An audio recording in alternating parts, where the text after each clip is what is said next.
Hello student, कैसे आप लोग। मैं प्रियंका आप सभी का सक्सेस मिशन में स्वागत करती हूँ। दोस्तों, अभी जो है आपका 2023 जो है बिहार में वैकेंसियों का दौर चल रहा है। तबातोड़ वैकेंसी आ रही है और उसी बीच में जो है आपका बिहार एसएससी इंटर स्तरीय जो है आपका वैकेंसी 2023 आ चुका है। ठीक है, इसमें जो है इसमें कोई भी स्टूडेंट जो +2 किया हुआ है, इंटर किया हुआ है, वो फॉर्म भर सकता है। इसमें है कि फॉर्म का डेट कब है, कब से कब तक है, एग्जाम कब होगा, पद का क्या नाम होगा, कौन कौन से पद के लिए आपके वैकेंसी आए हैं। ठीक है, इसका वेतन क्या रहने वाला है, ठीक, इसका सिलेबस क्या होगा, A to Z सारी जानकारी जो है मैं आप लोगों को देने वाली हूँ। और इसका एज लिमिटेशन और भी बहुत सारी चीज़ें, सिलेबस वगैरह से रिलेटेड बहुत सारी चीज़ें हैं जो पॉइंट्स मैं आप लोगों को क्लियर करने वाली हूँ। तो वीडियो के अंत तक बने रहे, आपको पूरी जानकारी मिलेगी। ठीक है, और जो भी स्टूडेंट हमारे चैनल पर नए हैं तो हमारे चैनल को सब्सक्राइब करना तो बिल्कुल भी ना भूलें। चलिए बात करते हैं कि आपका जो है इंटर स्तरीय जो है बिहार एसएससी का आपका वैकेंसी आ चुका है। तो अब इसमें जैसे कि आप देख सकते हैं ये विज्ञापन है और ये विज्ञापन जो है इसमें मेन चीज़ों को लेकर के हम लोग चलेंगे। ठीक, चलिए, इसमें आपका दिया हुआ है कि इंटर स्तरीय पदों पर नियुक्ति हेतु आयोजित की जाने वाले द्वितीय इंटर स्तरीय संयुक्त प्रतियोगिता परीक्षा का विज्ञापन है ये। ठीक है, लेवल 2 का है। इसमें ऑनलाइन आवेदन प्रारंभ होने की तिथि क्या है, तो देखिए यहीं पे आपका पहले ही लाइन में दे दिया है कि इसका आवेदन करने की तिथि जो है आपका 27 सितंबर है। 27 सितंबर से आप इसका ऑनलाइन आवेदन कर सकते हैं। आवेदन का अंतिम तिथि क्या है, तो ये देखिए काफ़ी टाइम आपका दिया हुआ है। आपका 11 नवंबर तक जो है आप इसमें अप्लाई कर सकते हैं। तो काफ़ी बीच में आपका टाइम बच गया हुआ है। अब देखिए बीच में जो टाइम बचा हुआ है मतलब दिया गया है, तो उसको कैसे यूज करना है। यूज करने का मतलब है जो आप आवेदन करेंगे तो कुछ डॉक्यूमेंट्स भी तो लगेंगे। तो कौन कौन से डॉक्यूमेंट्स इसमें ज़रूरी है उसकी भी इसमें दिया हुआ है, सारी चीज़ें बताएंगे आप लोगों को। चलिए, अब इसमें जो मेन चीज़ है, यहाँ सबसे मेन चीज़ कि आपका तो 27 सितंबर से भराएगा और ये 11 नवंबर तक भराएगा। ठीक है, चलिए, इसमें जो पद है देखिए सभी कोटिवार इसमें पद दिया गया है। टोटल जो वैकेंसी है आपका ये 11,000 जो है कुछ पदों के लिए है। ठीक है, जिसमें आपको जैसे 11,000 कुछ जैसे 98 के आसपास है आपका वैकेंसी, जिसमें ये कैटेगरी वाइज जो पद के अनुसार जो है इसमें सारे आपको बंटवारा किया गया है कि कौन से पोस्ट के लिए कितने पद है, कौन से पोस्ट के लिए कितने। तो ये आपका बहुत सारा है। ठीक, इसको आप इत्मीनान से आप अपना देख सकते हैं। ठीक, ये पेज जो है ये जो भी ये आपको लिंक में मिल जाएगा, वहाँ से आप डाउनलोड करके आप पढ़ सकते हैं। ठीक है, देखिए ये सभी जो है आपके पोस्ट वाइज जो है इसमें सीट बांटा गया है, कौन से पोस्ट के लिए कितने सीट है ये। ठीक, आगे चलते हैं, इसमें जो इम्पोर्टेंट चीज़ें हैं देखिए ये भी आपका जो है पोस्ट वाइज आपको इसमें सीटें बांटी गई है। तो कुल मिलाकर आपको 11,098 सीटें इसमें जो है आपको देखने को मिलेगा। इसमें भी है कि आपका जो वैकेंसी है, जैसे यहाँ पे ये चीज़ें पढ़ेंगे। चलिए नोट 2 से पढ़ते हैं जो कि आपके इम्पोर्टेंट है आपको जानना। उपयुक्त सभी रिक्तियाँ औपबंधिक है जो घट बढ़ सकती है। कहने का मतलब जो आपके वैकेंसी है 11,000 प्लस, तो उसमें ये वैकेंसी जो है घट बढ़ सकती है, या तो घट भी जा सकती है या बढ़ भी सकती है। ठीक है, तो प्रारंभिक परीक्षा के पूर्व समान प्रशासन विभाग के माध्यम से जिन अधिचायी विभागों के द्वारा संशोधित रिक्तियां अथवा नए पद हेतु रिक्तियां जिनकी शैक्षणिक योग्यता इंटर होगी आयोग ने संसूचित की जाएगी। तो उन रिक्तियों को भी इस विज्ञापन रिक्तियों में समावेशित किया जाएगा। कहने का मतलब अगर कोई और पद खाली होते हैं तो उन सभी रिक्तियों को इसमें जोड़ दिया जाएगा, तो आपका जो है सीट बढ़ सकते हैं, वैकेंसी की संख्या बढ़ जाएगी। अब इसके लिए आपको न्यूनतम शैक्षणिक योग्यता क्या होनी चाहिए, तो देखिए इसमें न्यूनतम शैक्षणिक योग्यता है कि आप इंटर पास हो। ठीक है, इंटर क्या हो, आप पास हो, +2 आप पास है तो आप इसमें भर सकते हैं, अप्लाई कर सकते हैं। ठीक है, आरक्षण का भी इसमें प्रावधान है। ठीक है, तो आरक्षण के लिए जो है यहाँ पे जैसे मेन रूप से देखा जाए तो आरक्षण भी मिलेगा। और आरक्षण किसको मिलेगा, तो जो बिहार के निवासी होंगे उन्हें आरक्षण दिया जाएगा। अगर बिहार से बाहरी है, अदर स्टेट के हैं, क्योंकि अदर स्टेट को भी मौका इसमें दिया जाएगा भरने का, तो अदर स्टेट के हैं तो उनको जो है आरक्षण नहीं मिलेगा, वो जनरल में आएंगे। ठीक है, जैसे ऑनलाइन आवेदन करते समय नियम प्रविष्ट के अधीन इंगित आरक्षण का दावा नहीं करने पर किसी भी परिस्थिति में आरक्षण का लाभ नहीं दे होगा। कहने का मतलब जब आप फॉर्म भर रहे हैं और अगर आप किसी रिजर्व कैटेगरी में आते हैं तो आपको उससे रिलेटेड जो है आपको दावा करना पड़ेगा। दावा कैसे करेंगे, तो वो जो है आप डॉक्यूमेंट्स उसमें लगाएंगे कि हम जो है इस कैटेगरी के आते हैं तो हम आरक्षण के हकदार हैं। ठीक है, तब आप जो है आपको आरक्षण मिलेगा। अगर आपने अपना रिजर्व कैटेगरी का उसमें डॉक्यूमेंट्स नहीं लगाया तो आपको जो है आरक्षण का कोई लाभ नहीं मिलेगा। इसमें सारे पॉइंट्स जो है लाइन बाय लाइन क्लियर करके लिखा हुआ होता है नोटिफिकेशन में। और फॉर्म भरते समय अगर हम लोग किसी तरह की लापरवाही कर देते हैं तो वही चीज़ें जो है बाद में जब जॉब होता है उस समय जब डॉक्यूमेंट वेरिफिकेशन होता है तो थोड़ी थोड़ी चीज़ें जो है जो वहाँ दिक्कत पहुँचाती है। ठीक है, इसलिए अच्छे से ध्यान देंगे। देखिए, सामान्य प्रशासन विभाग के परिपत्र संख्या 70 दिनांक 11/6/2096 एवं बिहार अधिनियम 15/2023 मूल्य के आलोक में राज्याधीन सेवाओं में आरक्षण का लाभ राज्य के मूल निवासी को ही दे है।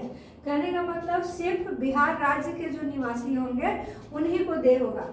बिहार राज्य के बाहर निवासी अभ्यर्थियों का आरक्षण का लाभ दे नहीं होगा, इसमें क्लियर करके लिखा हुआ है। ठीक है, उसके बाद जो है चलते हैं अगले पॉइंट्स पे जो बहुत ही जरूरी है, इम्पोर्टेंट्स है। जो भी इम्पोर्टेंट पॉइंट्स सब है वही सब क्लियर करेंगे। इसमें जो आगे का ये सब पॉइंट है तो इसमें यही कहा गया है कि आप जब भी अपना रिजर्व कैटेगरी उसमें दर्ज करते हैं कि हम आरक्षण में आते हैं तो आप अपना प्रमाण पत्र उसमें जरूर संलग्न करें। ठीक है, ये भी आपका उसी से है कि आप अगर पिछड़ा वर्ग अति पिछड़ा वर्ग से आते हैं, ठीक है, तो आप आरक्षण के हकदार हैं, या फीमेल कैटेगरी में है तो आप उसको भी ये सभी आप वहाँ पर भी आरक्षण का हकदार है। ठीक है, चलिए अब यहाँ जो है मेन है आपका उम्र सीमा। क्या इसका एज जो है एज लिमिटेशन रहने वाला है तो उसको देखते हैं। देखिए, अभ्यर्थियों की उम्र सीमा की गणना दिनांक 1 अगस्त के आधार पर की जाएगी, परंतु ऐसे अभ्यर्थी जो दिनांक 1 अगस्त 2015 को सरकार द्वारा निर्धारित अधिकतम उम्र सीमा धारित करते हो एवं उक्त तिथि तक निर्धारित शैक्षणिक योग्यता धारण करते हो तो वे भी उम्र सीमा के आधार पर समान प्रशासन विभाग के पत्रांक 212 दिनांक 23/1/2006 के आलोक में इसी परीक्षा के लिए पात्र होंगे। ठीक है, ये उनका है। अब यहाँ उम्र सीमा में अगर चलते हैं तो न्यूनतम उम्र सीमा जो है आपको 18 साल दिया हुआ है। ठीक है, चाहे वो किसी भी कैटेगरी को हो तो निम्नतम जो है आपका उम्र सीमा 18 है। ठीक है, और मैक्सिमम है जो कि कैटेगरी वाइज यहाँ दिया हुआ है, तो आप देख सकते हैं अनारक्षित अनरिजर्व पुरुषों के लिए जो है ये आपका 37 वर्ष है, जो कि आपका +2 पे अगर आपका देखा जाए ये वैकेंसी है +2 पे, तो उसके अकॉर्डिंग जो है आपका काफ़ी जो है इसमें मैक्सिमम एज दिया हुआ है 37 ईयर्स।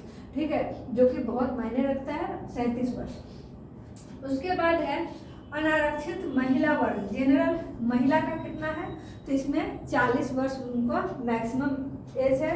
और पिछड़ा वर्ग अत्यंत पिछड़ा वर्ग जिसमें पुरुष और महिला दोनों, तो उन दोनों के लिए जो है आपका 40 वर्ष दिया हुआ है। ठीक है, और अनुसूचित जाति और अनुसूचित जनजाति के महिला हो या पुरुष उनके लिए जो है आपका 42 वर्ष है।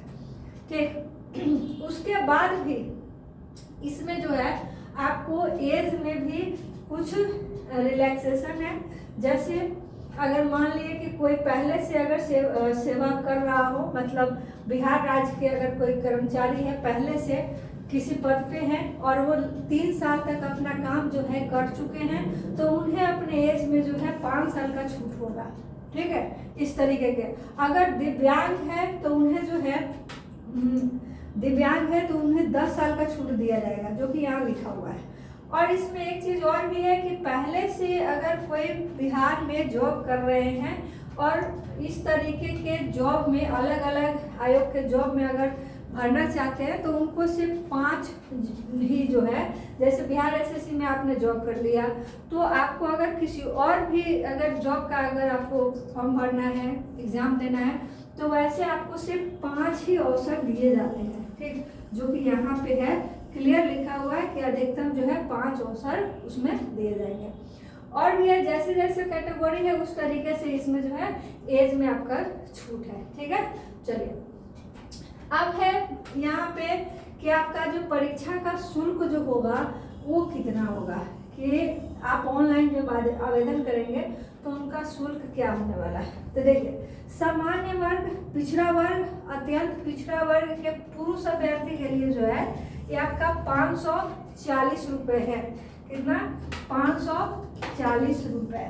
ठीक है, उसके बाद जो है आपका अनुसूचित जाति, अनुसूचित जनजाति और जो बिहार के निवासी है, अनुसूचित जाति और जनजाति जो कि बिहार के निवासी है, उनको मात्र 135 रुपये यहाँ पे जो है फॉर्म फिलअप करते वक्त लगेगा। ठीक है, उसके बाद है कि सभी श्रेणी के दिव्यांगों के लिए, मतलब किसी भी कैटेगरी के अगर दिव्यांग है, अनुसूचित जाति और जनजाति के समान, तो उनको भी 135 रुपये ही उनको भी देने हैं। मतलब दिव्यांग है तो उन्हें भी 135 रुपये शुल्क लगेंगे।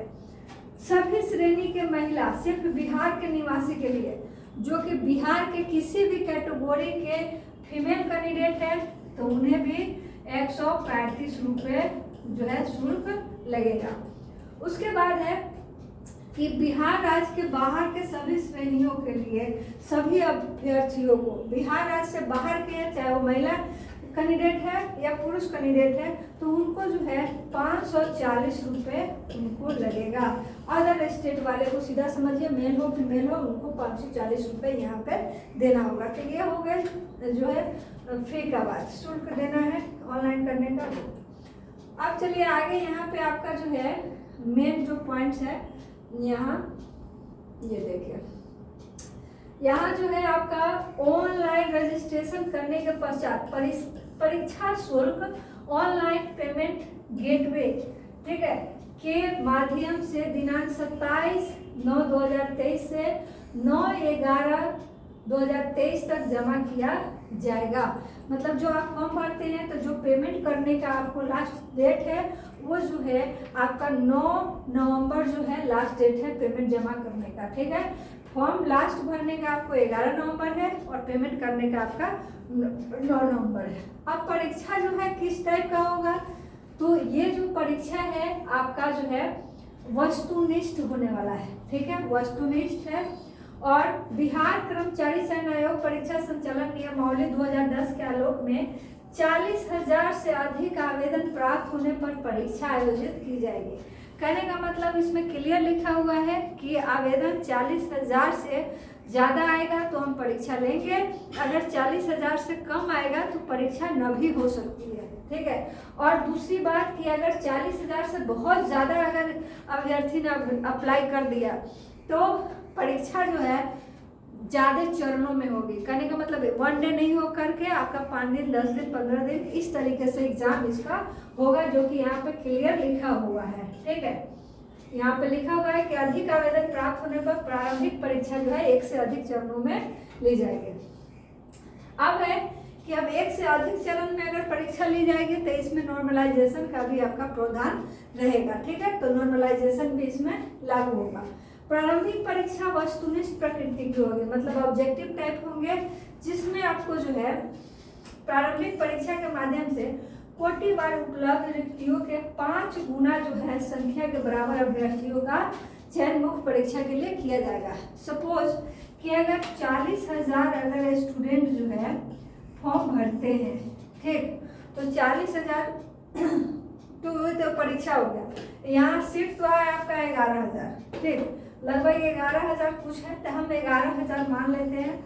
अब 11,000 सीट है तो इसका 5 गुना रिजल्ट आपको देना है, ठीक है। तो कितना हो जाएगा, तो 55,000, मतलब एक उसका 5 गुना आपको रिजल्ट वहाँ पे देखने को मिलेगा। ये इसमें साफ क्लियर दिया हुआ है कि आपका जो है सीट जितना है उसका 5 गुना रिजल्ट मिलेगा। किसके लिए, मेन परीक्षा के लिए, मुख्य परीक्षा के लिए, फाइनल नहीं है, वो आपका मुख्य परीक्षा के लिए जाएगा। फिर मुख्य परीक्षा का जो है आपका विज्ञापन आएगा, तो फिर उसका भी परीक्षा का डेट वगैरह क्लियर होगा, ठीक है। तो प्रारंभिक परीक्षा में एक पत्र सामान्य ज्ञान का होगा जिसके निम्नलिखित विषय होंगे। अब देखिए इसमें जो है आपका समान अध्ययन, समान विज्ञान एवं गणित, ठीक है, मानसिक क्षमता जिसे हम लोग रीजनिंग वगैरह बोलते हैं, mental ability, reasoning, logical reasoning, ये सभी आपके उसके जो है पूछे जाएंगे। अब समान अध्ययन में इसका सिलेबस क्या होने वाला है तो वो भी आपको डिटेल में दिया है, ठीक। सामान्य विज्ञान में क्या पूछेगा वो भी दिया है, करंट अफेयर भी, मैथ में क्या पढ़ना है ये भी आपको दिया है, साइंस में क्या पढ़ना है ये आपको पूरा चैप्टर जो है इसमें क्लियर करके दिया है। तो ये जब भी तैयारी आप करें तो क्या करेंगे, सारे चैप्टर को लिख लेंगे पहले सिलेबस को, और उसके अकॉर्डिंग जो है उसका प्रिपरेशन करेंगे। इसमें अब ऑब्जेक्टिव टाइप है तो पर क्वेश्चन के लिए जो है यहाँ आपको पर क्वेश्चन के लिए आपको 4 नंबर दिए जाएंगे, ठीक है, 4 अंक दिए जाएंगे प्रत्येक सही उत्तर के लिए, और प्रत्येक गलत उत्तर के लिए 1 अंक की कटौती की जाएगी, काट ली जाएगी। परीक्षा की अवधि जो है आपका कितने समय के लिए होगा, परीक्षा कितने घंटे तक होगी, तो 2 घंटे 15 मिनट की होगी, ठीक है। प्रारंभिक परीक्षा का माध्यम जो होगा आपका हिंदी और अंग्रेजी दोनों होगा। अगर किसी प्रश्न में कोई किसी तरह का आपको त्रुटि या भिन्नता मिलता है तो उसमें इंग्लिश माध्यम जो है यहाँ पे आपको प्रबल होगा, उसे ही माना जाएगा, ठीक है। तो ये उनका सिलेबस है जिसमें पढ़ना है, तो सिलेबस को आप अच्छे से देख सकते हैं। दूसरा बात कि आप क्वालिफाइंग करने का इसका मार्क्स क्या होने वाला है, ठीक है। तो क्वालिफाइंग के लिए सभी वर्ग का अलग अलग यहाँ दिया हुआ है। जैसे सामान्य वर्ग के लिए आपका जो है 40% लाना आवश्यक है। तो कहने का मतलब है कि 150 का तो आपका एग्जाम हो रहा है, इसका 40% आप अगर लाएंगे तो ये कितना हो जाएगा, 15 चुका 60, ठीक है। तो 60 नंबर लाना जो है वहाँ अनिवार्य है सामान्य वर्ग के लिए, जनरल के लिए, ठीक है। 150 का आपका एग्जाम होगा जिसमें 40% लाना है। पिछड़ा वर्ग के लिए है 36.5%, ठीक है। तो इसका हम लोग 36.5% निकाल लेंगे, ठीक है। चलिए फिर आपको जो है ईबीसी वर्ग के लिए जो है 34% है। फिर अनुसूचित जाति और जनजाति के लिए जो है आपका 32% है। फिर महिला जो है किसी भी वर्ग के महिला के लिए आपको जो है 32% अंक लाने हैं, ठीक है। कहने का मतलब 150 का आप 32% अगर निकालते हैं तो ये आपके कितने हो जाएंगे, तो देखिए 15 दूना 30, 15 तिया 45, ये हो जाएगा आपका 084। तो कहने का मतलब है 48 नंबर आपको लाना पड़ेगा, किनको, महिला को, ठीक। ये क्वालिफाइंग मार्क्स है। अगर किसी भी कैटेगरी के दिव्यांग है, ठीक, तो उनको जो है उन्हें भी जितना फीमेल को लाना है उतना ही लाना है, 48 मार्क्स मतलब 32%, ठीक है। तो ये उनका क्राइटेरिया है क्वालिफाइंग का। अब वैसे जो सिलेक्शन होना है वो तो खैर मैक्सिमम मार्क्स पे ही होता है, तो ये क्वालिफाइंग में चलता है, उतना क्वालिफाई तो करना ही है हर एक हाल में। अब चलिए यहाँ पे फिर से आपका जो है रिकॉल कर दिया है कि आपका आवेदन भरने का जो स्टार्टिंग डेट है तो प्रारंभिक डेट है आपका 27 सितंबर, ठीक है, और अंतिम तिथि है इसका 11 नवंबर, ठीक है, जिसमें पेमेंट करने का जो है आपको 9 नवंबर ही दिया जाएगा। 9 नवंबर तक ही पेमेंट करने का डेट है, ठीक है। चलिए अब है कि ऑनलाइन जब हम फॉर्म भर रहे हैं तो वहाँ पे किन किन बातों को जो है ध्यान में रखना है। तो देखिए ये जो है उसमें 11 पॉइंट्स दिए हुए हैं जो कि ये आपको इसमें जैसे कि आपको इसमें माँ का नाम, पापा का नाम, ये सभी जो है मार्कशीट वगैरह इसमें लगाना है। फिर आपको जो है लाइव फोटो जो है यहाँ पे लाइव फोटो वेबकैम के माध्यम से खींचकर उस पर अपलोड करना है।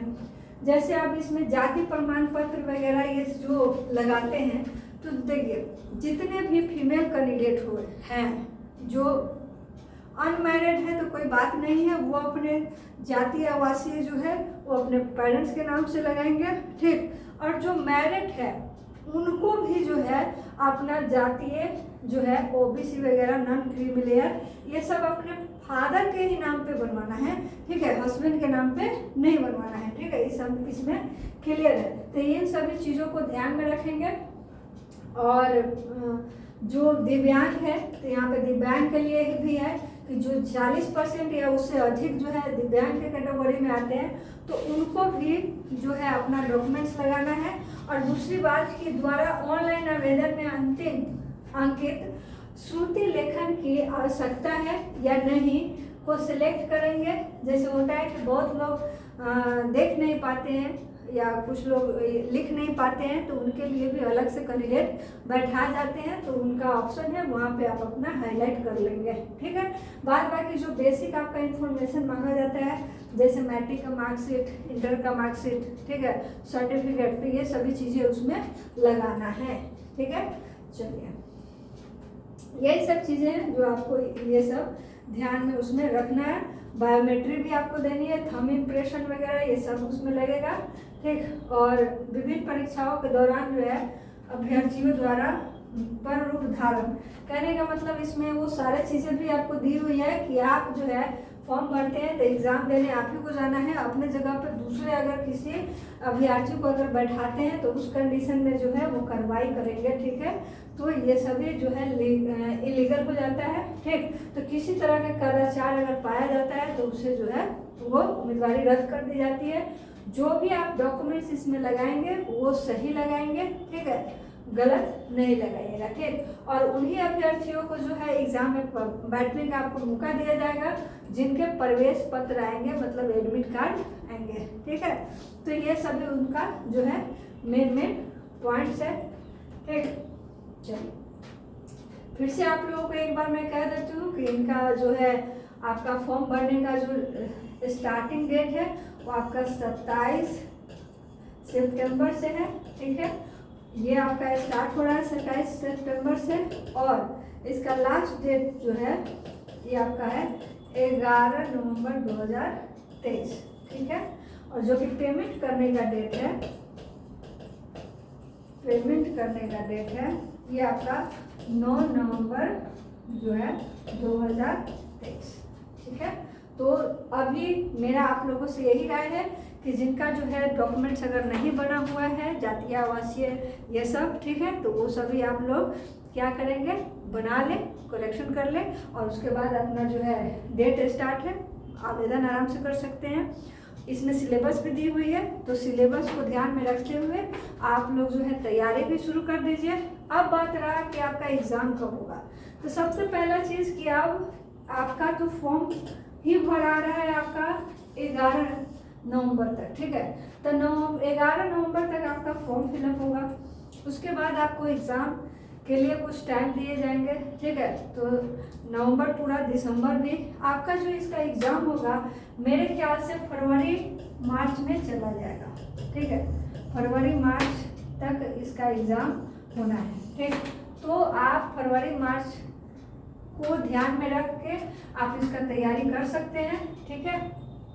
अब है कि इसमें सैलरी वगैरह कितना मिलेगा, तो देखिए +2 पे आपका जॉब है, अब प्लस ये बिहार का भी बढ़िया जॉब है, तो इसमें आप सैलरी जो है आपका किसी भी तरीके से होगा तो आपका 35 से 40 के बीच में आपका स्टार्ट होगा, ठीक है। तो ये इसका स्टार्टिंग सैलरी होगा, इसलिए बहुत अच्छा जॉब है, तो सभी को इसके तैयारी में लगिए, ठीक है। टाइम वेस्ट नहीं करना है, क्योंकि आप जानते हैं कि आज के डेट में जॉब लेना कितना मुश्किल हो गया है, ठीक है। तो अगर और भी किसी तरीके का अगर आपको वैकेंसी आती है या नोटिफिकेशन आता है तो मैं आप लोगों को बताऊंगी, ठीक है। तो उसके लिए हमारे चैनल को सब्सक्राइब कर लीजिए ताकि सबसे पहले आपके पास उसका नोटिफिकेशन पहुंचे।